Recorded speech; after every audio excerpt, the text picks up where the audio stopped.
take her in his arms. I never saw a man stand at the shore where she had been morally wrecked, waiting for the waves to bring back even her corpse to his arms. But I have seen woman do it. I have seen woman with her white arms lift man from the mire of degradation and hold him to her bosom as though he were an angel. And these men thought woman not fit to be held as pure in the sight of God as man. I never saw a man that pretended that he didn't love a woman, that pretended that he loved God better than he did a woman, that he didn't look hateful to me, hateful and unclean. I could read you 20 others, but I haven't time to do it. They are all to the same effect exactly. They hate woman, and say man is as much above her as God is above man. I am a believer in absolute equality. I am a believer in absolute liberty between man and wife. I believe in liberty, and I say, "O liberty, float not forever in the far horizon. Remain not forever in the dream of the enthusiast, the philanthropist and poet, but come and make thy home among the children of men." I know not what discoveries, what inventions, what thoughts may leap from the brain of the world. I know not what garments of glory may be woven by the years to come. I cannot dream of the victories to be won. I do know that coming upon the field of thought, but down the infinite sea of the future, there will never touch this bank and shoal of time a richer gift, a rarer blessing than liberty for man, woman and child. I never addressed a more magnificent audience in my life, and I thank you. I thank you 1,000 times over. Ingersoll's Catechism and Bible Class. Nothing is more gratifying than to see ideas that were received with scorn flourishing in the sunshine of approval. Only a few weeks ago I stated that the Bible was not inspired, that Moses was mistaken, that the flood was a foolish myth, that the Tower of Babel existed only in credulity, that God did not create the universe from nothing, that he did not start the first woman with a rib, that he never upheld slavery, that he was not a polygamist, that he did not kill people for making hair oil, that he did not order his generals to kill the dimpled babes, that he did not allow the roses of love and the violets of modesty to be trodden under the brutal feet of lust, that the Hebrew language was written without vowels, that the Bible was composed of many books written by unknown men, that all translations differed from each other, and that this book had filled the world with agony and crime. At that time I had not the remotest idea that the most learned clergyman in Chicago would substantially agree with me in public. I have read the replies of the Reverend Robert Collyer, Dr. Thomas, Rabbi Kohler, Reverend Brooke Herford, Professor Swing and Dr. Ryder, and will now ask them a few questions, answering them in their own words. First, Reverend Robert Collyer. Question: What is your opinion of the Bible? Answer: It is a splendid book. It makes the noblest type of Catholics and the meanest bigots. Through this book men give their hearts for good to God, or for evil to the devil. The best argument for the intrinsic greatness of the book is that it can touch such wide extremes, and seem to maintain us in the most unparalleled cruelty, as well as the most tender mercy; that it can inspire purity like that of the great saints, and afford arguments in favor of polygamy. The Bible is the textbook of ironclad Calvinism and sunny Universalism. It makes the Quaker quiet and the Millerite crazy.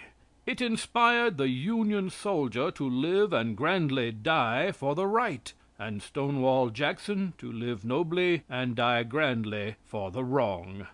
Question. But Mr. Collier, do you really think that a book with as many passages in favor of wrong as right is inspired? Answer. I look upon the Old Testament as a rotting tree. When it falls, it will fertilize a bank of violets. Question. Do you believe that God upheld slavery and polygamy? Do you believe that he ordered the killing of babes and the violation of maidens? Answer. There is a threefold inspiration in the Bible. The first, peerless and perfect, the word of God to man. The second, simply and purely human, and then below this again, there is an inspiration born of an evil heart, ruthless and savage there and then as anything well can be. A threefold inspiration, of heaven first, then of the earth, and then of hell, all in the same book, all sometimes in the same chapter, and then besides a great many things that need no inspiration. Question. Then, after all, you do not pretend that the Scriptures are really inspired? Answer. The Scriptures make no such claim for themselves as the Church makes for them. They leave me free to say this is false or this is true. The truth, even within the Bible, dies and lives, makes on this side and loses on that. Question. What do you say to the last verse in the Bible, where a curse is threatened to any man who takes from or adds to the book? Answer. I have but one answer to this question, and it is, let who will have written this. I cannot for an instant believe that it was written by a divine inspiration. Such dogmas and threats as these are not of God, but of man, and not of any man of a free spirit and heart eager for the truth, but a narrow man who would cripple and confine the human soul in its quest after the whole truth of God, and back those who have done the shameful things in the name of the Most High. Question. Do you not regard such talk as slang? Supposed answer. If an infidel had said that the writer of Revelations was narrow and bigoted, I might have denounced his discourse as slang, but I think that Unitarian ministers can do so with the greatest propriety. Question. Do you believe in the stories of the Bible, about Jael, and the sun standing still, and the walls falling at the blowing of horns? Answer.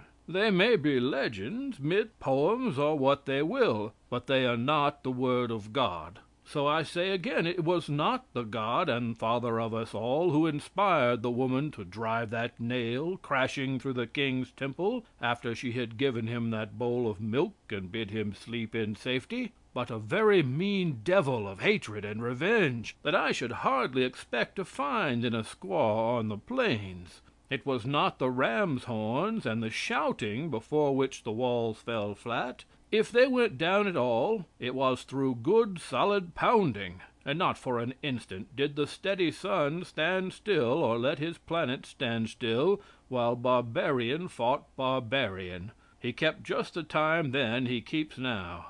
They might believe it who made the record. I do not.